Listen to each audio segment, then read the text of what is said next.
News today news కి స్వాగతం. ముందుగా ముఖ్యాంశాలు.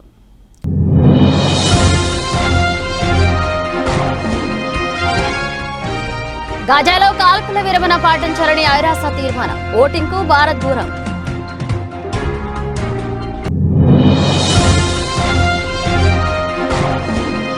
అలెక్సాతో ఇలా ప్రాణాలు కాపాడుకున్న బాలిక. ఆమె తెలివికి మెచ్చి జాబ్ ఆఫర్ చేసిన ఆనంద్ మహీంద్ర.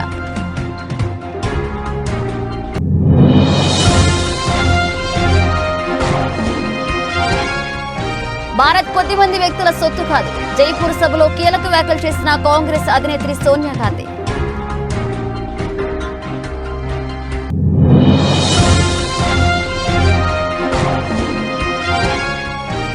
రాజస్థాన్ ఎన్నికల ప్రచారంలో ప్రధాని మోదీ. అజ్మీర్ సభలో కాంగ్రెస్ పై కౌంటర్ అటాక్ చేసిన ప్రధాని.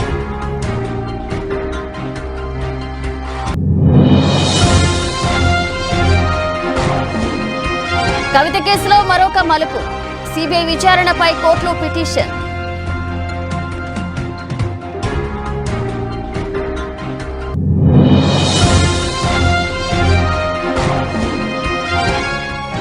పేదలకు మంచి కొనసాగాలంటే మళ్లీ మన ప్రభుత్వమే రావాలి.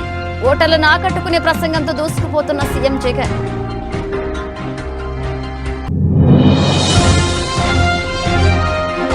వైఎస్ షర్మిల సునీతపై YCP MP Avinash Reddy comments.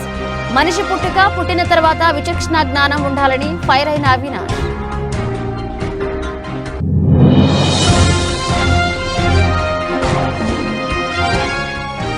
బిడ్డ గుర్తుపెట్టుకో, నేను జానారెడ్డి కాదు రేవంత్ రెడ్డిని. కేసీఆర్ పై నిప్పులు చెరిగిన సీఎం.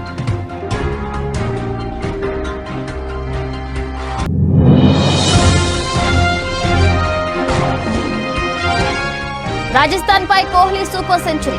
అయినా ఆర్సీబీకి తప్పని ఓటమి.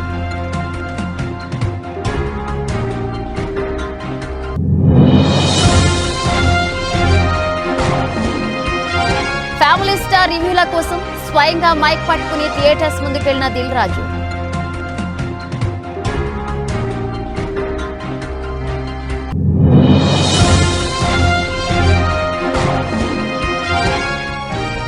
జిగేలమైన పసిడి. సామాన్యుడికి అందనంటున్న బంగారం.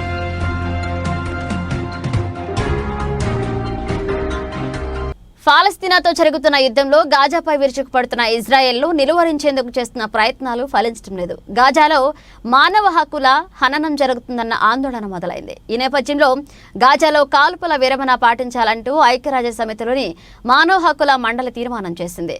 గాజా స్ట్రిప్లో అక్రమ నిర్బంధాన్ని ఎత్తివేయాలని ఆ తీర్మానంలో కోరింది. ఈ సందర్భంగా జరిగిన ఓటింగ్కు Bharat, France, Japan, Netherlands, Romania సహా 13 దేశాలు దూరంగా ఉన్నాయి. The draft resolution has been adopted as Resolution 2728, 2024. Colleagues, we appreciated the willingness of members of this council to take some of our edits and improve on this resolution. Still, certain key edits were ignored, including our request to add a condemnation of Hamas. And we did not agree with everything in the resolution. For that reason, we were unfortunately not able to vote yes. And we believe it was important for the council to speak out and make clear that our any ceasefire must come with the release of all hostages. Artificial intelligence తో ముప్పు పొంచి ఉంటుందని కొందరు హెచ్చరిస్తున్నారు. అయితే అదే ఏఐను తెలివిగా వాడుకుంటే మన ప్రాణాలు కాపాడుతుందని నిరూపించింది ఓ అమ్మాయి. ఏఐతో తన ప్రాణాలు కాపాడుకోవడమే కాకుండా 15 నెలల పాప ప్రాణాన్ని కాపాడింది ఆమె. ఉత్తరప్రదేశ్లోని బస్తీకి చెందిన Nikhita Amazon virtual voice assistant అలెక్సాను వాడి కోతుల దాడి నుంచి బయటపడింది. నిఖిత తమ ఇంట్లో మేనకోడలు వామిక ఆడుకుంటున్నారు. ఆ ఇతర కుటుంబ సభ్యులు వేర్వేరు గదుల్లో ఉన్నారు. ఒక్కసారిగా 5-6 కోతులు వారి ఇంట్లోకి దూసుకువచ్చాయి. వంటగదిలోని పాత్రలు, ఆహార పదార్థాలను ధ్వంసం చేశాయి. అవి తమ దగ్గరకు రావడంతో నిఖిత, వామిక భయపడిపోయారు. నిఖిత ఫ్రిడ్జ్ పై ఉన్న అలెక్సా డివైస్ ను చూసింది. కుక్క మురిగే శబ్దాన్ని ప్లే చేయాలని చెప్పింది. దీంతో వాయిస్ కమాండ్ ను స్వీకరించిన అలెక్సా నుంచి కుక్క మురిగే శబ్దాలు వచ్చాయి. కోతులు భయపడిపోయాయి. బాల్కనీ నుంచి పారిపోయాయి. అలెక్సాను వాడి కోతులను తరిమేస్తున్న నిఖిత ఐడియా పారిశ్రామికవేత్త ఆనంద్ మహీంద్రాను ఆకర్షించింది. ఆమె వెంటనే ప్రతిస్పందించిన తీరును ఆనంద్ మహీంద్రా మెచ్చుకోకుండా ఉండలేకపోయారు. అంతేకాదు ఆమె చదువు పూర్తి కాగానే కార్పొరేట్ సంస్థలో ఉద్యోగం చేయాలనుకుంటే ఆమెకు తమ కంపెనీలో జాబ్ ఇస్తామని చెప్పారు. फिर हम भी डर गए. फिर मेरी नज़र एलेक्सा पे पड़ी. फिर मैंने एलेक्सा से बोला, एलेक्सा कुत्ते की आवाज़ निकालो.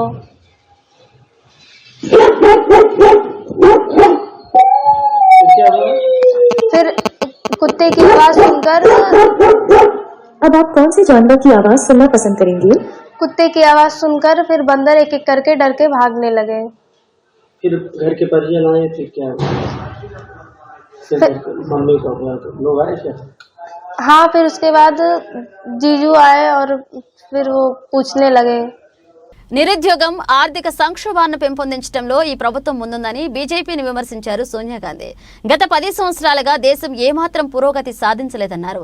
లోక్సభ ఎన్నికల ప్రచారంలో భాగంగా రాజస్థాన్ జైపూర్లో పర్యటించారు ఆమె. ఈ సందర్భంగా అక్కడ ఏర్పాటు చేసిన బహిరంగ సభలో పాల్గొని బీజేపీ ప్రభుత్వంపై విమర్శనాస్త్రాలు సంధించారు. భారతదేశం కొద్దిమంది వ్యక్తుల సొత్తు కాదని అందరికీ చెందుతుందని Congress parliamentary party chairperson Sonia Gandhi అన్నారు. ఏప్రిల్ 6 శనివారం జైపూర్లో న్యాయ మేనిఫెస్టో ప్రారంభించిన తర్వాత భారీ ర్యాలీలో పాల్గొన్నారు. ఈ సందర్భంగా ఆమె ఈ వ్యాఖ్యలు చేశారు. గత పాలకుల వైఫల్యానికి దేశంలో నిరుద్యోగం పేదరికం పెరిగిపోయిందన్నారు. అందుకు తమ కాంగ్రెస్ సహచరులు న్యాయం అనే దీపాన్ని వెలిగిస్తారని తెలిపారు. వేల తుఫానులు వచ్చినా వాటిని ఎదుర్కొంటూ ముందుకు సాగుతారన్న పూర్తి విశ్వాసం తనకుందని అన్నారు సోనియా. బీజేపీ ప్రభుత్వం ప్రజాస్వామ్య నిబంధనలను ఉల్లంఘిస్తుందని పేర్కొన్నారు. ఇది నియంతృత్వ పోకడాలకు దారితీస్తుందని ఆమె వివరించారు.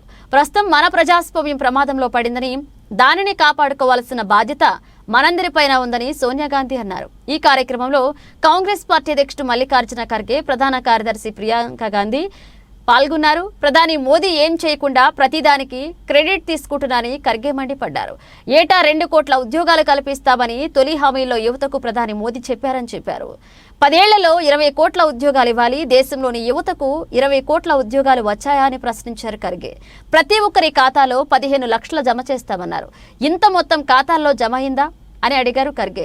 ఇక 70 ఏళ్లలో కాంగ్రెస్ దేశానికి ఐఐటి, ఎయిర్పోర్ట్, ఎయిమ్స్ ను తీసుకొచ్చి దేశాభివృద్ధిలో భాగమైందని తెలియజేశారు. మన దేశంలో నిరుద్యోగం అత్యధికంగా ఉందని కాంగ్రెస్ ప్రధాన కార్యదర్శి ప్రియాంక గాంధీ అన్నారు. అగ్నిపథ్ పథకం, ద్రవ్యోల్బణం, పేదరికంపై ప్రియాంక గాంధీ మాట్లాడారు. తమకు అధికారం ఇస్తే దేశాన్ని గతంలో కంటే అద్భుతమైన ప్రగతిలోకి తీసుకువెళ్తామన్నారు. లోక్సభ ఎన్నికల్లో కాంగ్రెస్ పార్టీకి మద్దతుగా నిలవాలని ప్రజలను కోరారు. हमारे देश का लोकतंत्र खतरे में है. मेहनत से कड़ी की गई लोकतांत्रिक संस्थाओं को राजनीतिक सत्ता का हथियार से बर्बाद किया जा रहा है. यही नहीं, हमारे संविधान को बदलने का षड्यंत्र रचा रहा. ये तो तानाशाही है और हम सब इस तानाशाही का जवाब देंगे. నవభారత నిర్మాణానికి భారతీయ జనతా పార్టీ కట్టుబడి ఉందని రాజస్థాన్ అజ్మీరా ర్యాలీలో ప్రధాని నరేంద్ర మోదీ తెలిపారు. లోక్సభ ఎన్నికల ప్రచారంలో భాగంగా శనివారం అజ్మీరాలో పర్యటించారు. ప్రధాని మోదీ రోడ్ షోకు భారీ సంఖ్యలో జనం రోడ్లపైకి వచ్చారు. ప్రధాని మోదీకి చేతులు ఊపుతూ అభివాదం చేశారు. రోడ్ షో అనంతరం ఏర్పాటు చేసిన బహిరంగ సభలో ప్రసంగించారు ఆయన. కాంగ్రెస్ ప్రభుత్వంపై మండిపడ్డారు. దేశంలో ఎంతో ప్రతిష్టాత్మకమైన రామ మందిర నిర్మాణాన్ని తాము నిర్మించామన్నారు మోదీ. ఈ నిర్మాణంతో మీరందరూ ఆనందంగా ఉన్నారా లేదా అని ప్రజలను అడిగారు మోదీ. కానీ కాంగ్రెస్ వ్యతిరేకించిందని తెలిపారు. నిర్మాణం పక్కన పెడితే ప్రాణప్రతిష్ఠ రోజు హాజరు కాలేదన్నారు. ఈ రామమందిర ప్రాణప్రతిష్ఠ వల్ల మీ మనసుకు శాంతి చేకూరిందా లేదా అని అడిగారు మోదీ. కానీ కాంగ్రెస్ పార్టీకి చెందిన వారు హాజరైతే వారిని దూరం పెట్టే ప్రయత్నం చేశారన్నారు. ఇది శాంతి చేకూరుస్తుందా అని ప్రశ్నించారు. దేశంలో శ్రీరామచంద్ర ప్రభువును అనాదిగా పూజిస్తూ వస్తున్నామని, ఎవరైనా ఇతరులు పలకరిస్తే కూడా రామ్ రామ్ అని వినయంగా సమాధానం ఇస్తామని చెప్పుకొచ్చారు. అలాంటిది కాంగ్రెస్ రామ మందిర నిర్మాణంలో భాగస్వామ్యం కాకపోవడంపై చురకలంటించారు. అలాగే కాంగ్రెస్ వల్ల అభివృద్ధి మొత్తం వెనకకు వెళ్లిపోయిందని ఆరోపించారు. కాంగ్రెస్ ఎన్నడూ పేదలు, అట్టడుగు వర్గాల శ్రేయస్సు గురించి, యువకుల గురించి ఆలోచించలేదన్నారు.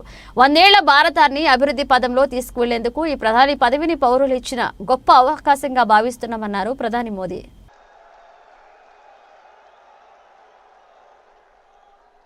करोड़ों बहनों के पास बैंक का खाता नहीं था.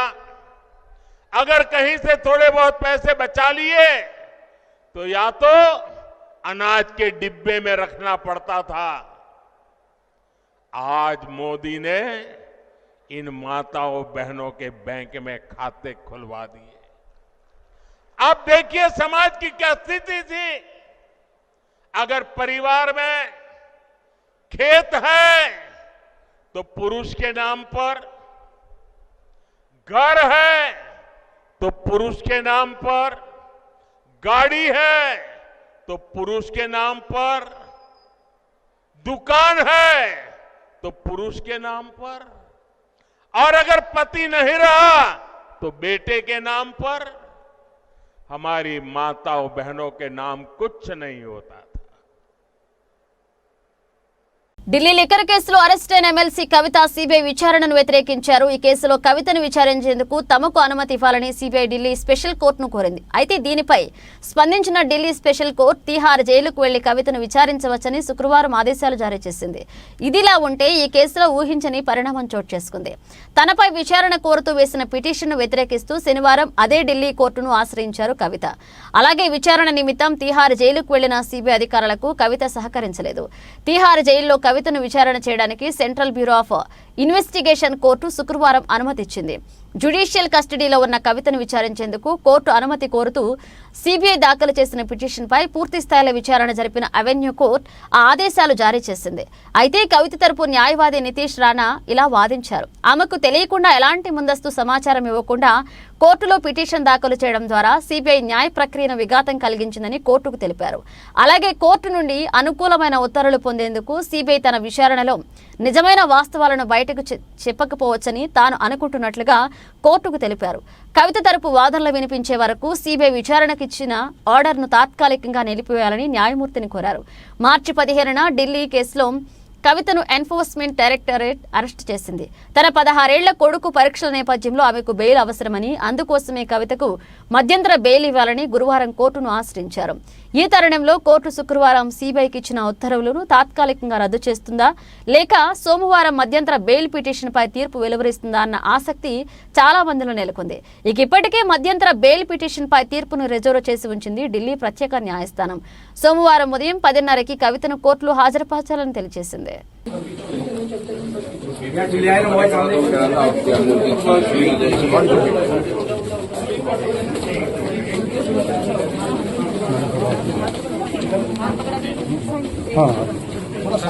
Do you want to say something? Do you want to say something? Sir पीछे हो जाइए, सर पीछे। अरे भाई पीछे हो जाओ। भाई पीछे हो जाओ।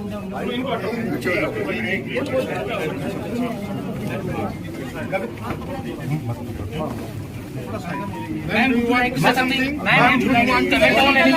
इस बैग को लेकर क्या करेंगे? किक बैग जो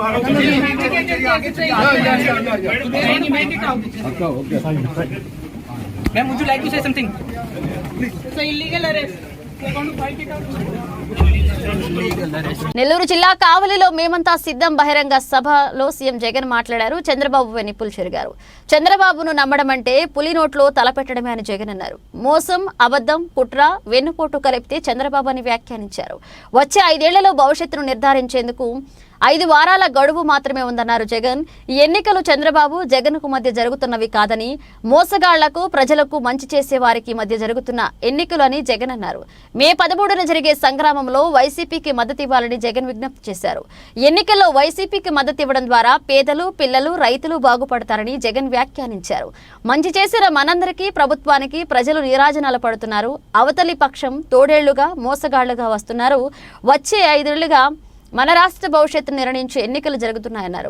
ఈ ఎన్నికలు ప్రజలను మోసం చేస్తున్న చంద్రబాబుకు, ప్రజలకు మధ్య జరుగుతున్నాయి. ఒంటరిగా ఎన్నికలను ఎదుర్కోలేక కూటమిగా వస్తున్నారు చంద్రబాబు, దత్తపుత్రుడు. వీరికి తోడు బీజేపీని కూడా కలుపుకున్నారు. వచ్చే నెలలో జరిగే ఎన్నికల్లో మన ప్రభుత్వానికి మద్దతు ఇవ్వాలి.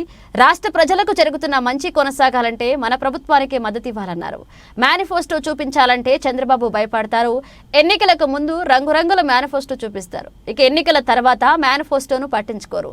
మేనిఫెస్టోను చూపించే దమ్ము, ధైర్యం చంద్రబాబుకు ఉందా అన్నారు జగన్. సామాజిక న్యాయానికి అర్థం నేను చెప్పాను. అక్కా చెల్లెములకు అవ్వాతాతలకు సంక్షేమం అందించాం. 14 ఏళ్లు ముఖ్యమంత్రిగా ఉన్న చంద్రబాబు మేం చేసిన దాంట్లో కనీసం 10% చేశారా అని ప్రశ్నించారు. సచివాలయం, వాలంటీర్, రైతు భరోసా కేంద్రం, విలేజ్ క్లినిక్, అలాగే digital library, English medium school, మహిళా పోలీసు, అక్కా చెల్లెముల ఫోన్లలో దిశ యాప్, వాలంటీరీ వ్యవస్థ ఎక్కడ చూసినా ఉంది. అందుకే ధైర్యంగా ఇన్ని చేశానని చెబుతున్నా. ప్రతి కుటుంబానికి మంచి చేశాను కాబట్టి ధైర్యంగా చెబుతున్నా. ప్రతి కుటుంబంలో మంచి జరిగి ఉంటేనే నాకు మద్దతు ఇవ్వమని కోరుతున్నా అన్నారు జగన్.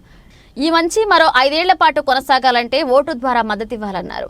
ఈ ఓటుతో ప్రజలు తలరాతలు మారుతాయన్నారు. కుటుంబ సభ్యులతో మాట్లాడి చర్చించి ఒక నిర్ణయానికి రండి. ఎవరి వల్ల మేలు జరిగిందనే విషయాన్ని లోతుగా ఆలోచించండి. 2014లో చంద్రబాబు ఇదే కూటమిగా ఏర్పడి అమలుకు సాధ్యం కాని హామీలు ఇచ్చారు. ముఖ్యమైన హామీలను చంద్రబాబు ఒక కరపత్రాన్ని విడుదల చేశారు. మోదీ, పవన్ కళ్యాణ్ ఫోటోలు కూడా ఈ కరపత్రంలో వేశారు. రైతులకు రుణమాఫీ, పొదుపు సంఘాలకు రుణమాఫీ పూర్తిగా చేస్తామని చెప్పారు. కానీ అమలు చేయలేదు. ఇంటింటికి ఉద్యోగం, లేకపోతే నిరుద్యోగ భృతి ఇస్తానన్నారు. మరి ఇచ్చారా?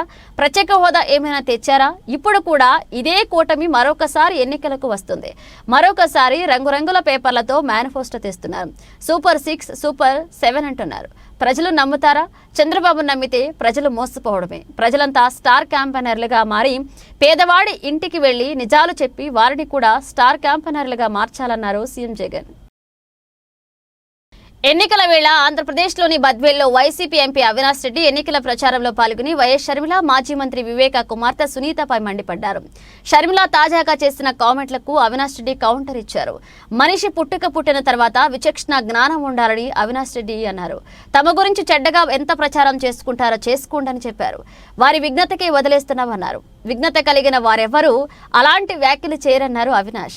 అలాంటి మాటలు వినడానికి కూడా బాగోవని చెప్పారు. కాగా శుక్రవారం బద్వేలు నియోజకవర్గంలో వైఎస్ సునీతతో కలిసి ఎన్నికల ప్రచారంలో పాల్గొన్నారు ఏపీసీసీ అధ్యక్షులు వైఎస్ షర్మిల. అవినాష్ రెడ్డిపై షర్మిల తీవ్రస్థాయిలో మండిపడ్డారు. కడపలో వైసీపీ నుంచి అవినాష్ రెడ్డి పోటీ చేస్తుండగా కాంగ్రెస్ నుంచి వైఎస్ షర్మిల బరిలో దిగుతున్నారు. వినడానికి ఎంత భయంకరంగా ఉంటుందంటే అంత భయంకరంగా ఉంటుంది. కానీ వాళ్ళ విజ్ఞతకే వదిలేద్దాం. ఆ మాట వాడే వాళ్ళ విజ్ఞతకే వదిలేద్దాం. ఎందుకంటే పరిస్థితి ఎలా ఉంటుందంటే మొహానికి మసి పూస్తారు, లేకుంటే మీద పొడి వేస్తారు. నువ్వు కరుక్కో అంటారు, నువ్వు తుడుచుకో అంటారు. నువ్వు తుడుచుకుంటూ పోతే తిడుతూనే ఉంటారు. నీ విజ్ఞతకే వదిలేస్తున్నా. మాట్లాడే వాళ్ళ విజ్ఞతకే నేను వదిలేస్తా ఉన్నా. ఎక్కువ దీని గురించి డిస్కషన్ కూడా అవసరం లేదు. మాట్లాడే వాళ్ళు ఎంత కావాలంటే అంత మాట్లాడుకోండి, నాకే అభ్యంతరం లేదు. కానీ మనిషి అన్నాక కొంచెము విజ్ఞత, విచక్షణ అనేది కొంచెమైనా ఉండాలని చెప్పి నేను కోరుకుంటా. మనిషి అన్నాక మనిషి పుట్టుకే అయితే కదా తప్పకుండా కొంచెమైనా విజ్ఞత, విచక్షణ ఉండాలా, కొంచెమైనా ఇంకిత జ్ఞానం ఉండాలా. ఏది ఏమైనా మీ విజ్ఞతకే నేను వదిలేస్తా ఉన్నా అని చెప్పి తెలియజేస్తూ, నిజంగా ఈ కార్యక్రమం బద్వేల్లో ఈ ప్రచార కార్యక్రమం విజయవంతం చేసిన ప్రతి కార్యకర్తకు. తుక్కుగూడలో కాంగ్రెస్ జనజాతర బహిరంగ సభలో మాజీ ముఖ్యమంత్రి కేసీఆర్ పై సీఎం రేవంత్ రెడ్డి నిప్పులు చెరిగారు. తీవ్రస్థాయిలో ధ్వజమెత్తారు. కాంగ్రెస్ నేతలు నా వెంట్రుకు కూడా అంటూ కేసీఆర్ చేసిన వ్యాఖ్యలపై విరుచుకుపడ్డారు. ముఖ్యమంత్రిగా పనిచేసిన వ్యక్తి మాట్లాడే భాష ఇదేనా అని సీఎం రేవంత్ రెడ్డిని నిలదీశారు. అడవి పందిలా 10 ఏళ్ల పాటు తెలంగాణను సర్వనాశనం చేశారు. 10 ఏళ్లలో 100 ఏళ్ల విధ్వంసం చేశారు. మీ కాలు విరిగిందని, మీ కూతురు జైలుకు పోయిందని కొంతకాలం మేము సంయమనం పాటించా అని ఏది పడితే అది మాట్లాడితే చూస్తూ ఊరుకోమని, నేను జానారెడ్డిని కాదు రేవంత్ రెడ్డిని అని గుర్తు చేశారు. పెట్టుకో బిడ్డ, మా కార్యకర్తలతో జాగ్రత్త అంటూ చెలరేగిపోయారు సీఎం రేవంత్ రెడ్డి. నీ లత్కోరు మాటలకు చర్లపల్లి జైల్లో చెప్పుకూడ తినిపిస్తా అన్నారు. ఇక నువ్వు పేదలకు డబుల్ బెడ్రూమ్ ఇళ్లు కట్టివ్వలేదు, అలాగే నేను మాత్రం నీకు తప్పకుండా చర్లపల్లి జైల్లో డబుల్ బెడ్రూమ్ ఇళ్లు కట్టిస్తా బిడ్డ. నీ కొడుకు, కూతురు, అల్లుడు, నువ్వు అందరూ కలిసి ఉండేలా జైల్లో డబుల్ బెడ్రూమ్ ఇళ్లు కట్టిస్తా అన్నారు సీఎం రేవంత్ రెడ్డి హెచ్చరించారు. ఇక బీఆర్ఎస్ ను తొక్కినట్లే బీజేపీని కూడా తుక్కుతుక్కుగా తొక్కుతామన్నారు. కార్యకర్తల రక్త త్యాగంతో తెలంగాణలో ప్రభుత్వం ఏర్పడిందన్నారు. గుజరాత్ మోడల్ కాదు, ఒక వైబ్రెంట్ తెలంగాణ. 700 మంది రైతులను చంపినందుకు మోదీకి ఓటేయాలా? దేశాన్ని విభజన చేసే కుట్ర చేస్తున్నందుకు మోదీకి ఓటేయాలా? నమో అంటే నమ్మితే మోసం. అలాగే 10 ఏళ్లైన విభజన హామీలు అమలు చేయనందుకు బీజేపీకి ఓటేయాలా అని మాజీ ముఖ్యమంత్రి మాట్లాడే భాషిదేనా? దోపిడీ దొంగల్లా 10 ఏళ్లు దోచుకున్నారన్నారు. కాంగ్రెస్ కార్యకర్తలు తలుచుకుంటే కేసీఆర్ లాగు కూడా ఉండదని అన్నారు. అలాగే మా 100 రోజుల పాలన చూసి 14 సీట్లలో గెలిపించండి. రాహుల్ ప్రధాని కావాలంటే తెలంగాణలో కాంగ్రెస్ ఎంపీలను గెలిపించాలి. దేశం మొత్తం పాదయాత్ర చేసి ప్రజల బాధలు తెలిసిన రాహుల్ విమానాల్లో తిరుగుతూ పోటుకో డ్రెస్ మార్చే మోదీ కాదు. నరేంద్ర మోదీ పరివార్, ఈడీ, సిబిఐ మాది దేశం కోసం త్యాగం చేసిన గాంధీ పరివార్ అన్నారు. ఎన్నికలు మోదీ పరివార్ గాంధీ పరివార్ మధ్య అలాగే తెలంగాణ సమాజానికి గాంధీ కుటుంబం అండగా ఉంటుందన్నారు సీఎం రేవంత్ రెడ్డి. మొన్న మాట్లాడింది మీరు చూసి ఉంటారు, కేసీఆర్ గారు మాట్లాడింది, నా ఎంటిక కూడా బీకలేరని మాజీ ముఖ్యమంత్రిగా మాట్లాడిండు. ఇది మాజీ ముఖ్యమంత్రి మాట్లాడే భాషనేనా? భాష గురించి, భావం గురించి, ప్రజా సమస్యల గురించి మాట్లాడే చంద్రశేఖర్ రావు 10 సంవత్సరాలు ఈ తెలంగాణ రాష్ట్రంని పట్టి పీడించి వేధించి దోసుకొని దోపిడి దొంగలాక అడవి పందుల్లాక తెలంగాణ రాష్ట్రాన్ని సర్వనాశనం చేసి 10 సంవత్సరాలలో 100 సంవత్సరాల విధ్వంసం చేసినావు. ఇవాళ మమ్మల్ని ఎంటిక బీకలేరంటావా? మా కాంగ్రెస్ పార్టీ కార్యకర్తలు అనుకుంటే నీ ముడ్డి మీద డ్రాయర్ కూడా ఉండదు పీకడం మొదలు పెడితే బిడ్డ. ఇవాళ నువ్వు అనుకుంటున్నావు నువ్వు ఏది పడితే అది మాట్లాడితే చూస్తూ ఊరుకుంటామని. చూస్తూ ఊరుకునేటోడు ఎవరు లేరు. నేను పెద్దలు జానారెడ్డి గారి లాగా కాదు, నేను రేవంత్ రెడ్డిని బిడ్డ. అంగిలాగు ఊడదీసి నువ్వు మాట్లాడే లత్కోర్ లఫంగ మాటలకు చెర్లపల్లి జైల్లో చిప్పకూడు తినిపిస్తా బిడ్డ. నువ్వు అనుకుంటున్నావేమో. ఆనాడు చెప్పినా ఈనాడు చెప్తున్నా, నువ్వు పేదలకు డబుల్ బెడ్రూమ్ ఇల్లు కట్టియాలి. నేను మాత్రం నీకు తప్పకుండా డబుల్ బెడ్రూమ్ ఇల్లు కట్టిస్తా చెర్లపల్లి జైల్లో. ఐపీఎల్లో మరొక పోరు అభిమానులకు కట్టిపడేసింది. ప్రపంచంలోనే అత్యుత్తమ బ్యాటర్లుగా ప్రశంసలు పొందుతున్న విరాట్ కోహ్లీ, జాస్ బట్లర్ ఒకే మ్యాచ్లో సెంచరీలతో విరుచుకుపడితే 2 కంట్లు చాలవనుకుని శనివారం రాజస్థాన్ రాయల్స్ అలాగే రాయల్ ఛాలెంజర్స్ బెంగళూరు ఆర్సీబీ పోరులో ఇదే జరిగింది. తొలుత రాజస్థాన్ బౌలర్లను చెడుగుడు ఆడుతూ విరాట్ సెంచరీతో విజృంభిస్తే రాజస్థాన్ విధ్వంసకారుడు బట్లర్ ఆఖరి బంతికి 6తో శతకర్జన చేశాడు. మొత్తంగా 2 సూపర్ సెంచరీలు నమోదైన మ్యాచ్లో బెంగళూరుపై రాజస్థాన్ పై చేయింది. ఐపీఎల్లో రాజస్థాన్ బెంగళూరు మ్యాచ్ అభిమానులకు పసందైన విందు అందించింది. టికెట్ ధరకు 2 మజాను ఫ్యాన్స్ పొందారు. శనివారం జరిగిన మ్యాచ్లో రాజస్థాన్ 6 వికెట్ల తేడాతో ఆర్సీబీపై అద్భుత విజయం సాధించింది. ఆడిన 4 మ్యాచ్ల్లో 4 విజయాలతో రాయల్స్ 8 పాయింట్లతో అగ్రస్థానంలో ఉంటే ఆర్సీబీ 4వ ఓటమితో 8వ స్థానానికి పరిమితమైంది. ఆర్సీబీ నిర్దేశించిన 184 పరుగుల లక్ష్య ఛేదనలో రాజస్థాన్ 19.1 ఓవర్లలో 189.4 స్కోర్ను చేసింది. బట్లర్ 58 బంతుల్లో 9 4లు 4 6లు సూపర్ సెంచరీతో కదం తొక్కగా కెప్టెన్ శాంసన్ 42 బంతుల్లో 69 8 4లు 2 6లు సాధికారక ఇన్నింగ్స్తో ఆకట్టుకున్నాడు.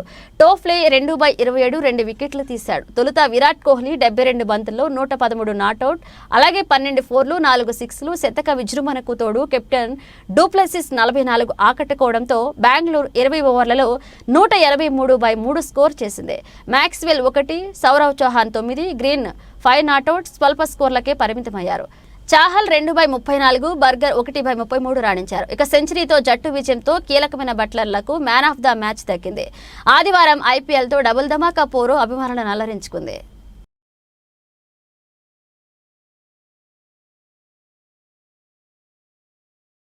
విజయ్ దేవరకొండ, మృణాల్ ఠాగూర్ అలాగే జంటగా పరశురాం దర్శకత్వంలో దిల్ రాజు నిర్మాణంలో తెరకెక్కిన సినిమా ఫ్యామిలీ స్టార్ ఏప్రిల్ 5న రిలీజ్ అయిన ఈ సినిమా ఫ్యామిలీ ఆడియన్స్ ని మెప్పించింది. ఈ సినిమాకి దిల్ రాజు టీం బాగా ప్రమోషన్స్ చేశారు. ఎప్పుడూ లేని రేంజ్ లో దిల్ రాజు అన్ని తానే ఈ సినిమాను నడిపించాడు. థియేటర్స్ లో రిలీజ్ అయ్యాక కూడా ఈ సినిమా ప్రమోషన్స్ తెగ చేస్తున్నారు దిల్ రాజు మూవీ టీం. ప్రతి ఫ్యామిలీలోనూ వాళ్ళ ఫ్యామిలీ కోసం కష్టపడే వాళ్ళు, వాళ్ళ ఫ్యామిలీని పైకి తీసుకువెళ్లే వాళ్ళు ఒక ఫ్యామిలీ స్టార్ ఉంటారని, ఆ ఫ్యామిలీ స్టార్ ని కలుస్తామని ఇప్పటికే దిల్ రాజు తెలిపారు. ఇక తాజాగా దిల్ రాజు సినిమా ప్రమోషన్స్ కోసం మరొక అవతారం ఎత్తారు. ఏదైనా సినిమా రిలీజ్ అయితే థియేటర్స్ బయట మైక్ పట్టుకుని ఆడియన్స్ రివ్యూల కోసం పలువురు పడిగాపులు కాస్తారు. కానీ తాజాగా ఫ్యామిలీ స్టార్ సినిమా కోసం దిల్ రాజు మైక్ పట్టుకుని పలు థియేటర్స్ వద్ద ఆడియన్స్ రివ్యూలు తీసుకున్నారు. నిన్న రాత్రి హైదరాబాద్లోని పలు థియేటర్స్ వద్ద దిల్ రాజు స్వయంగా వెళ్లి మైక్ పట్టుకుని సినిమా చూసి బయటకు వచ్చే ఆడియన్స్ వద్ద ఫ్యామిలీ స్టార్ సినిమా ఎలా ఉంది అని ప్రశ్నించి స్వయంగా రివ్యూలు తీసుకున్నారు. దీంతో దిల్ రాజు ఇలా రివ్యూలు తీసుకునే ఫోటోలు, వీడియోలు సోషల్ మీడియాలో వైరల్గా మారాయి.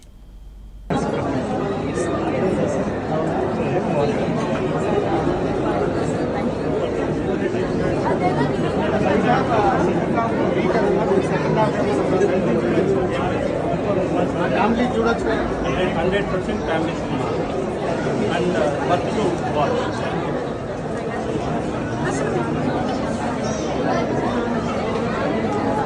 సినిమా బాగుందా?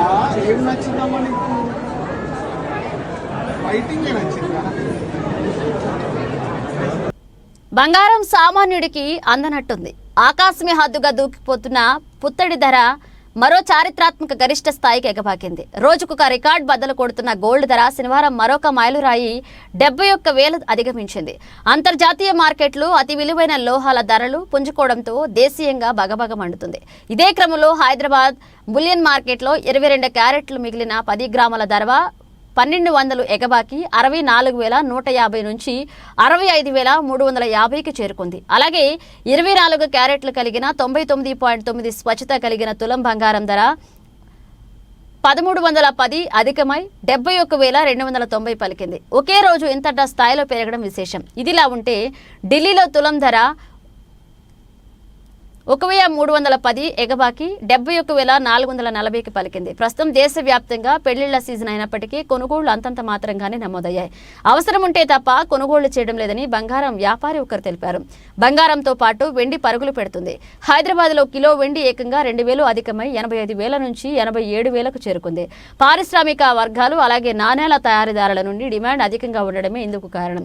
ఢిల్లీలో వెండి 83,500 పలికింది. శుక్రవారంతో పోలిస్తే 1,800 పెరిగినట్లుగా అయింది. భవిష్యత్తులో మరింత పెరిగే అవకాశాలున్నాయని బులియన్ వర్తకులు వెల్లడిస్తున్నారు. అమెరికా ఫెడరల్ రిజర్వ్ వడ్డీ రేట్లను తగ్గించుకున్నట్లుగా సంకేతాలు ఇవ్వడం, రష్యా ఉక్రెయిన్ దేశాల మధ్య ఉద్రిక్త పరిస్థితులు కొనసాగుతుండటంతో పెట్టుబడిదారులు తమ పెట్టుబడులను సురక్షితమైన బంగారం వైపు మళ్లించడం కూడా ధరలు పెరగడానికి ప్రధాన కారణంగా కనిపిస్తోంది.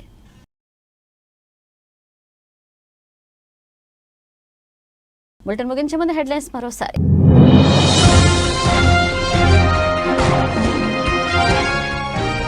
గాజాలో కాల్పుల విరమణ పాటించాలని ఐరాస తీర్మానం. ఓటింగ్కు భారత్ దూరం.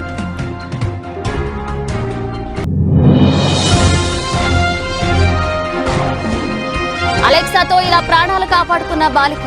ఆమె తెలివికి మెచ్చి జాబ్ ఆఫర్ చేసిన ఆనంద్ మహీంద్ర.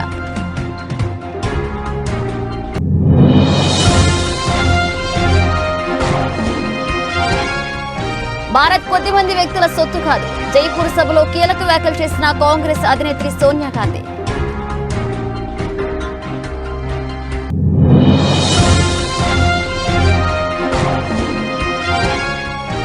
రాజస్థాన్ ఎన్నికల ప్రచారంలో ప్రధాని మోదీ.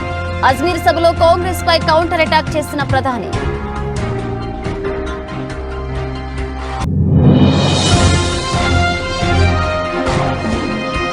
కవిత కేసులో మరొక మలుపు. సిబిఐ విచారణపై కోర్టులో పిటిషన్.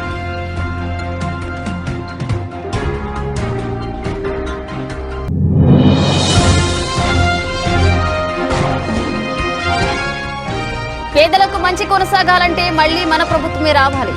ఓటర్లను ఆకట్టుకునే ప్రసంగంతో దూసుకుపోతున్న సీఎం జగన్.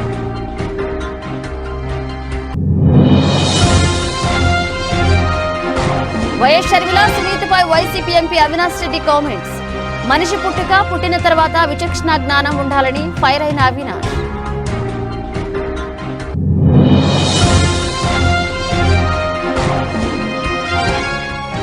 బిడ్డ గుర్తుపెట్టుకో, నేను జానారెడ్డి కాదు రేవంత్ రెడ్డి. కేసీఆర్ పై నిప్పులు చెరిగిన సీఎం.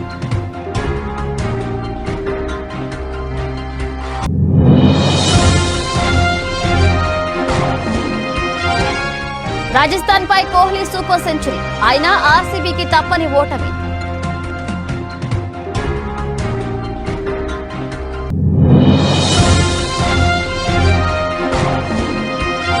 ఫ్యామిలీ స్టార్ రివ్యూల కోసం స్వయంగా మైక్ పట్టుకుని థియేటర్స్ ముందుకెళ్లిన దిల్ రాజు.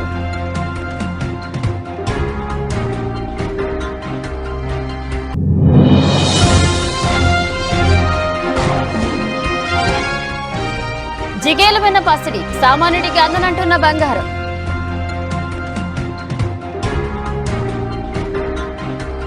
ఇవి ఇప్పుడు ఒక అప్డేట్స్. మన అప్డేట్స్తో మళ్ళీ కలుద్దాం.